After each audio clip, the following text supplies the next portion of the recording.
Alrighty, welcome to Bella Cannava, Mitchell Diaz, Davey Frankel, and Ashley Sharmat's summative project. Our theme is Theme 7, and it focuses on the interactions between nations that affected North American history in the colonial period and on the influence of the United States on world affairs. So I'm going to start with Unit 1. Change in this time period that affected North American history through interactions with other nations is the exchange of disease through the Columbian Exchange, which was established in 1492. For example, Europeans brought smallpox to the New World, resulting in a drastic number of deaths and a decimated population. Since the Americas had not been exposed to these diseases prior to this time period, their immunity was lower. While the diseases that were brought to the Americas took a physical toll on the native population, it also took a significant emotional toll. Another change caused by interactions with other nations was a shift from feudalism to capitalism in Europe. Throughout the newly developed Columbian Exchange, crops such as potatoes, corn, and tomatoes began to be brought to Europe. This resulted in population growth, mineral wealth, and eventually aided in the shift from feudalism to capitalism by introducing a system in which private enterprises can compete against each other in an economy.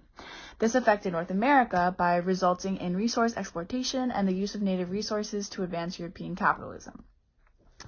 Another change caused by these interactions was the development of the slave trade. The first voyage to the Americas took place in 1502 and was the catalyst for the phrase the Middle Passage, which refers to the journey of slaves during which they suffered disgusting conditions that more often than not resulted in health issues or death. Bringing slaves to America amplified the shift to European capitalism by utilizing forced and unpaid labor for profit and establishing a racial hierarchy within the New World. The last change for this unit is the introduction of domesticable animals. Animals such as horses, pigs, and cattle were brought from Europe to the Americas. These animals aided the society in ways such as working, transportation, and communication. Horses specifically were used to find food in a more efficient manner and eventually became a source of military power. Now for the continuities of the time period. A continuity in this time period that affected North American history through interactions between nations was the growth of indigenous crops. More specifically, the growth of potatoes, corn, and tomatoes aided the development of the Columbian Exchange as colonizers from Europe intensified growth and harvest in order to profit from trade across the ocean. This affected North American history by aiding in the strengthening of the economic relationship between Europe and America as the growth of these crops continued and flourished throughout the period. Another continuity was the prevalence of trade amongst indigenous tribes. So tribes such as the Cahokia had been trading since before this time period and even saw the collection of things such as games picked up through the process as well as agricultural products. These trade systems remained throughout this time period even while trade with Europe developed as well. So another continuity facilitated through interactions between nations was the focus on agriculture.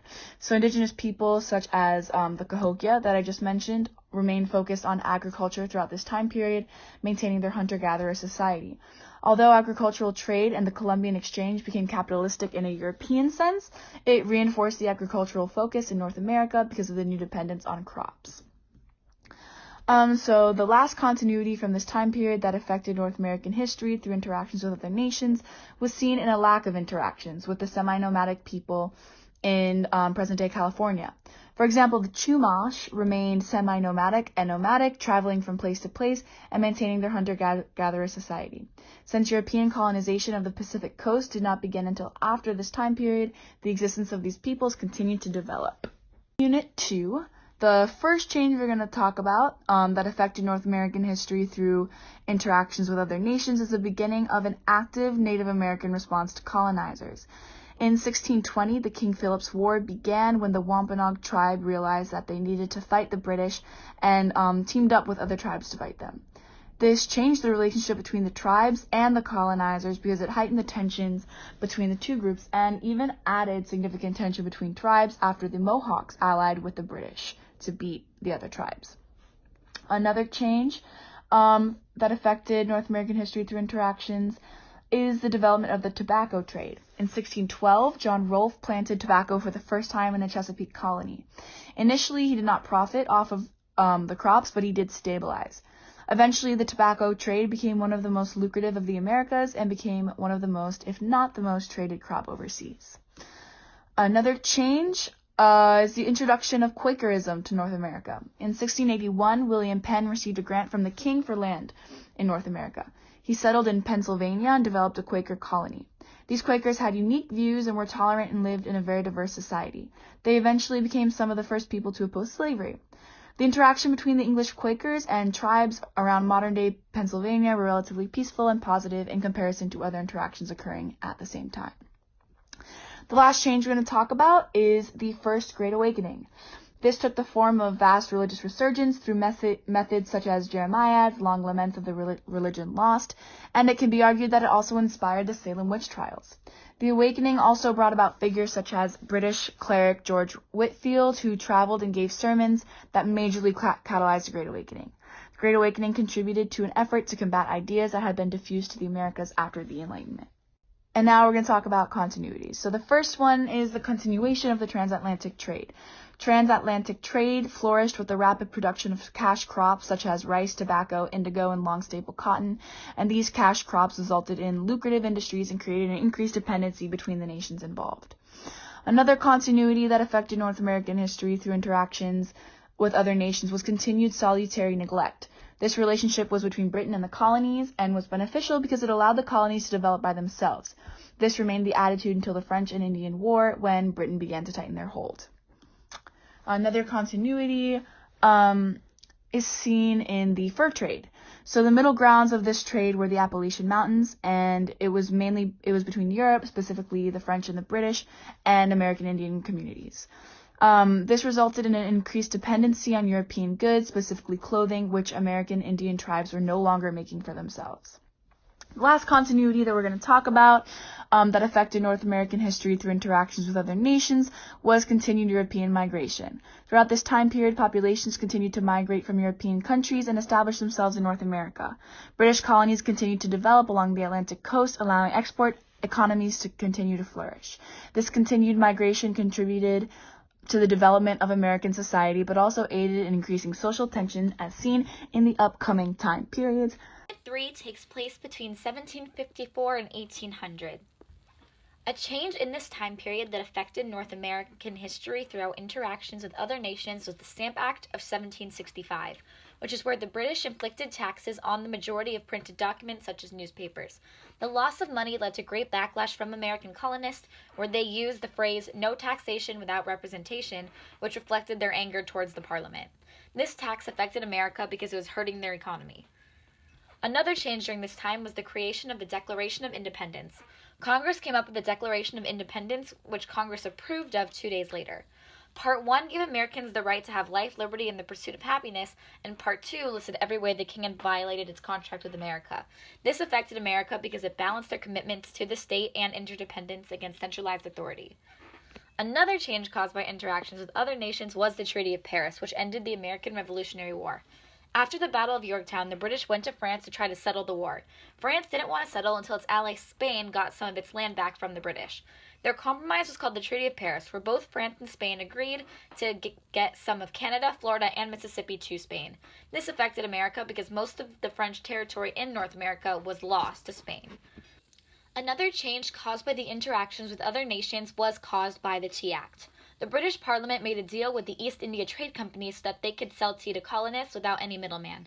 Because of this, the colonists had to order tea from this company and pay a very high tax on it. American colonists were so angry that they began to boycott the trade company, which led to the Boston Tea Party. The Boston Tea Party was when colonists snuck onto British ships and dumped cases of tea into the ocean. The British were so angry that they placed the Intolerable Acts in order to punish colonists in Massachusetts.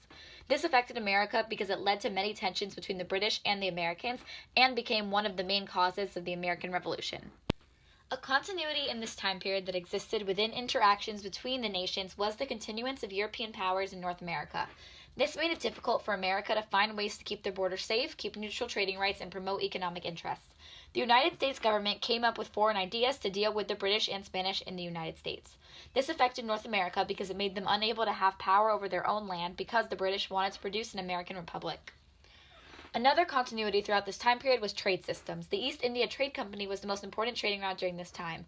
The company led to the Tea Act and all extreme taxing on American colonists by the British. This affected North America because they were able to get products such as tea and sugar, but it also caused conflict between the Americans and the British. Another continuity was slavery. The slave trade was still very prominent in America during this time. However, people started becoming aware of the inequality and pushed towards abolition of slavery. Slavery was not abolished during this time, but a compromise was put in place where slave would count as 3/5 of a person so that they could have some sort of rights. This affected America by helping them gain labor profit and a racial hierarchy. Another continuity was America's continued relationship with Native Americans. There were recent conflicts between the natives and the Americans due to a continued trade relationship between Europe and the natives. And the United States Constitution did not mention any rights for the natives. They also placed an Indian Trade Act enforcing trade relations with the Indians. This affected America because the natives living within the country were siding with their enemy, which made them feel threatened. Unit 4 occurred during 1800 to 1848. A change that occurred through interactions between the nations was the Louisiana Purchase. The United States wanted more land to plant crops and expand their agriculture, so Jefferson wanted to buy New Orleans from France, which would be beneficial to America's business because it was part of a major seaport. This affected America because they were able to gain a large sum of land, and it made the Northwest Territory in America less crowded. Another change that occurred during this time was the development of the Monroe Doctrine. The Monroe Doctrine declared that the European countries were no longer allowed to force America into colonization. If a European country were to attempt to colonize land in the Americas, it would be taken as an act of aggression, and they would need U.S. intervention. This affected America because it caused changes in foreign affairs, and it stopped Europe from trying to establish more colonies in the West. Another change that occurred was the overflow of immigration coming from Germany and Ireland. Many Irish and German people came to America in search of employment and for a better life. This affected Americans because they were at a lack of jobs due to most being done by skilled immigrants. Another change that occurred was Mexico's conflict with America. Mexico began to trade with the United States after they gained independence, and the trade was fueled by American merchants. The Americans took the place of both Mexican and Indian traders, which caused Mexico to lose their markets within their own colonies. This affected America because they were able to dominate more trade routes and make more money. Throughout interactions between the nations was the importance of agriculture. America was still in search of new land in order to plant crops and raise their livestock. The Democratic Republicans specifically emphasized agriculture in the U.S. This affected America because it helped expand their agricultural market and increase trade. A continuity that occurred was the importance of the trade industry. There was an increased activity in flour milling and textile and iron manufacturing in the South. Cotton was also important during this time. There were specific merchants called factors who worked towards finding buyers of cotton and other big cash crops. This affected America because it helped them gain resources from other countries and helped economic stability. Another continuity that remained was slavery. The foreign slave trade was put in place where slaves were separated from their families and imported from their homes out of the country and forced into labor. This affects America because they were able to profit off of the imported slaves. Another change that remained throughout this time period was the hostility towards the Native Americans from American colonists. During this time period, the Trail of Tears was put in place, which was where thousands of Indians were forced to relocate, which was influenced by the Indian Intercourse Act of 1790. This affected America because the white settlers wanted a civilized nation, and they believed that natives would not fit the standard that they were looking for. The first change that we see in this time period is interaction with Russia as it increased. In 1867, William H. Seward secured a deal to purchase Alaska from the Russian Tsar for $7.2 million. So this is a change because before this, there had not been much major interaction between the US and Russia, but then in 1867, we purchased Alaska from them.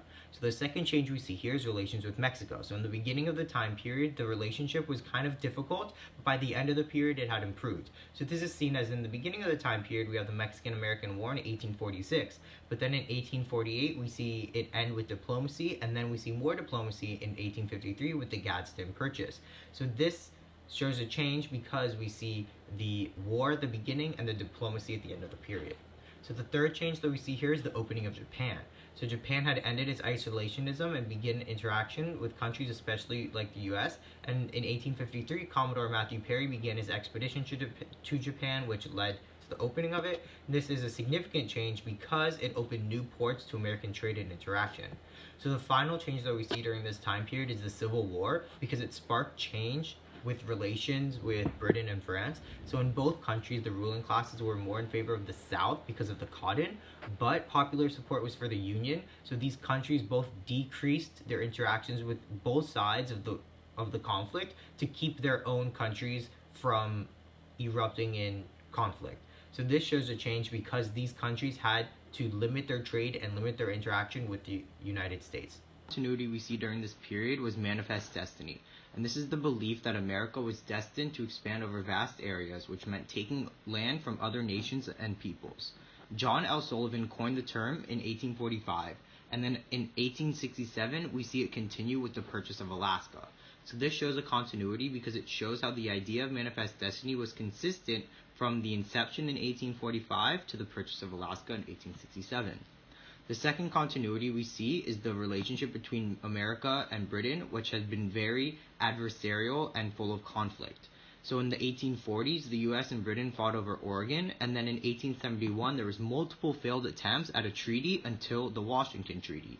So this shows that their interactions were full of conflict, which meant that their relationship was full of conflict. So the third continuity we see here is that America continued to treat Native American tribes and peoples as lower class.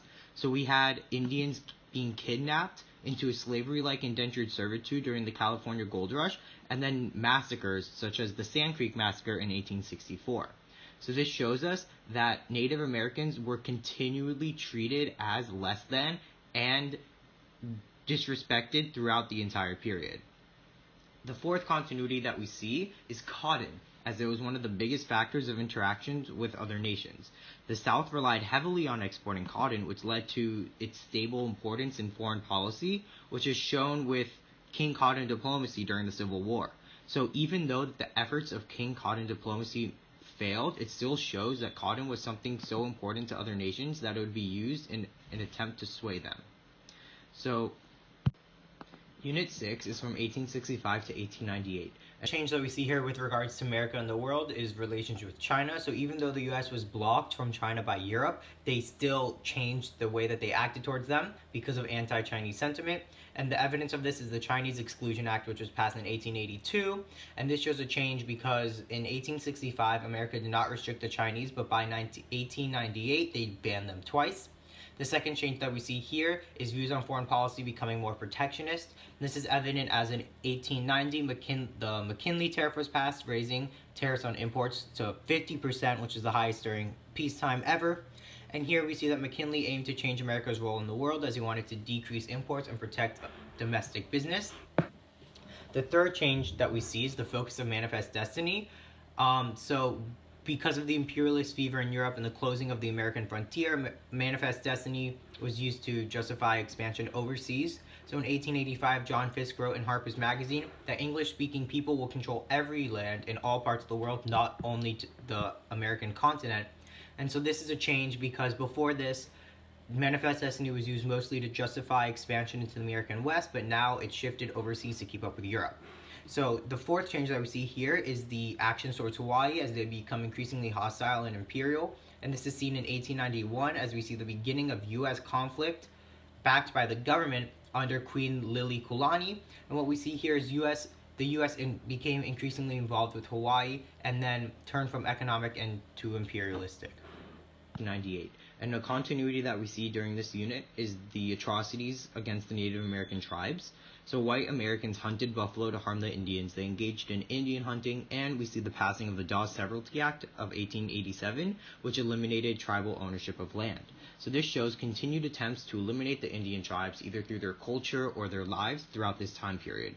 A second continuity that we see is agriculture, as it became increasingly international and forced interaction with other countries. So because new lands opened in the West, American farmers were forced to commercialize the industry, and this produced a surplus that can only be consumed overseas. So because these farmers had surpluses, the only way not to lose money was to sell overseas, which shows a continuity because it was stable throughout this time period, and it forced the U.S. to interact with other countries. So the third continuity that we see here is that Europe left America out of plans for China. So countries like Great Britain, Japan, and Russia were all carving out spheres of influence in China, but did not allow America. So America did eventually get involved with China, but this was not until 1901, after this time period, showing a continuity of a lack of interaction with China.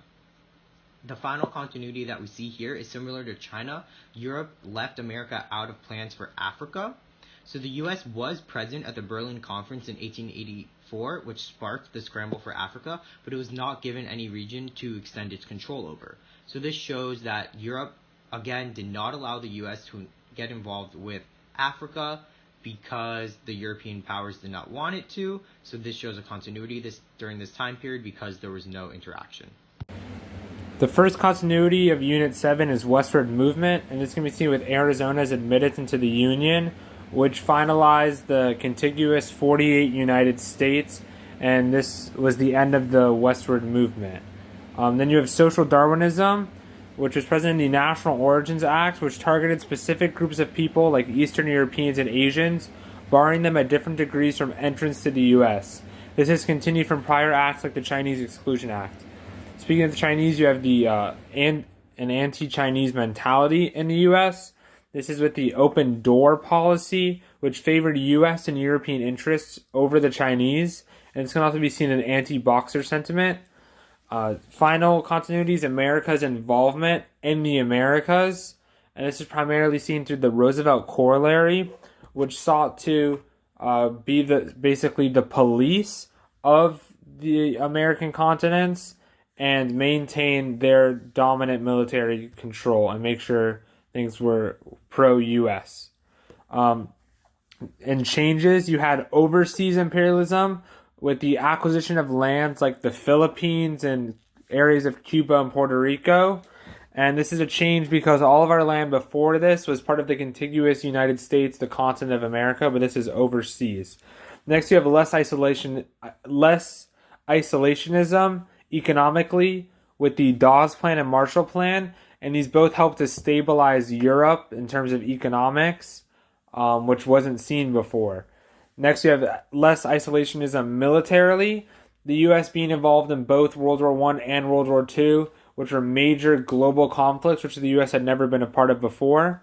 And you have the change of the U.S. to a superpower status, and this is in part due to the massive defense spending during World Wars I and World War II, which wasn't seen before.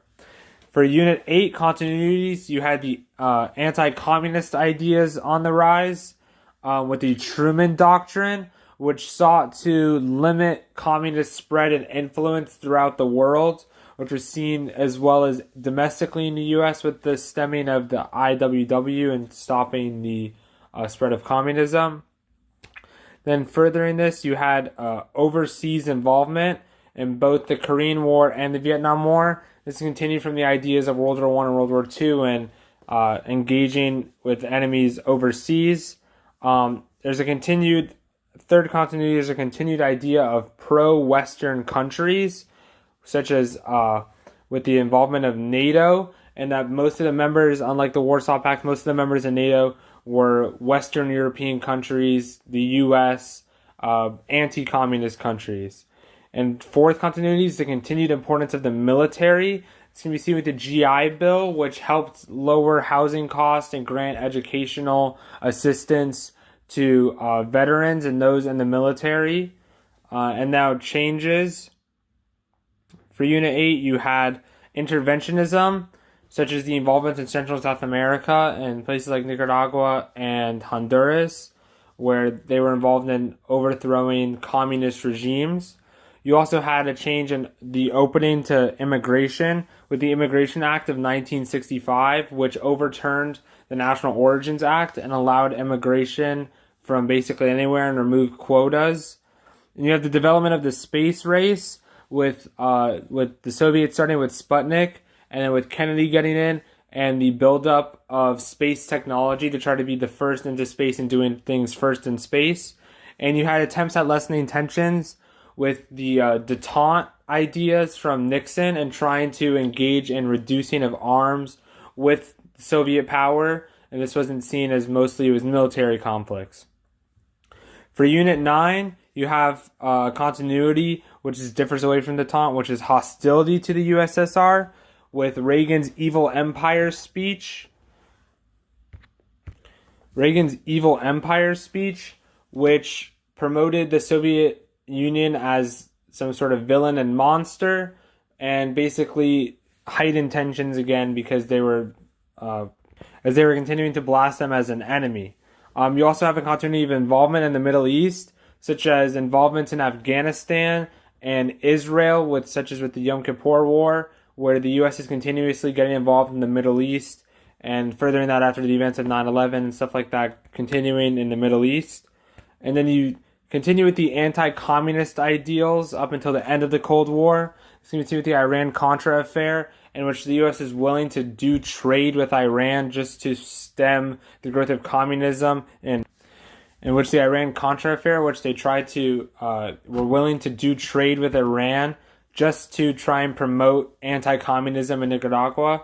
And then you have that the U.S. is continuously involved overseas because of its oil-driven. This is from, you can see in the Gulf War, in which it got involved in Kuwait to protect it and its oil fields. And this is from the oil shocks in the 1970s and from Iran in the hostage crisis in 1979, and that they were concerned with stuff like OPEC stopping the oil coming into the U.S. Changes you had was congressional involvement in overseas military activity with the War Powers Act, which significantly impeded the U.S. president's ability to conduct military operations, as it required him to, or her, all right, ignore that part. It required the president to mandate what they were doing with the military and set out a timeline. You also had globalism, which was a change with the institutions like NAFTA, which sought to significantly decrease trade barriers between North American countries like Canada and Mexico and the U.S. You also had less involvement in South America, in which President Carter gave back the Panama Canal to the Panamanians and allowed them to have control over it again. And you have the change in U.S. military action and shifting to preemption instead of merely defense or responsitory attacks. And this was post 9/11, and where multiple attacks were in the Middle East in order to stop attacks before they happen. For our periodization shift, we decided to extend the third period for another 8 years to include the termination of the slave trade. We chose this shift because we feel that ending the slave trade and interactions with Africa is an extreme turning point with regards to America in the world, and that it is more characterizing of the third period from 1754 to 1808 than it is of the fourth period from 1808 to 1848. Also, it still leaves the fourth period with the Monroe Doctrine, which is much more symbolic of the era than the ending of the slave trade.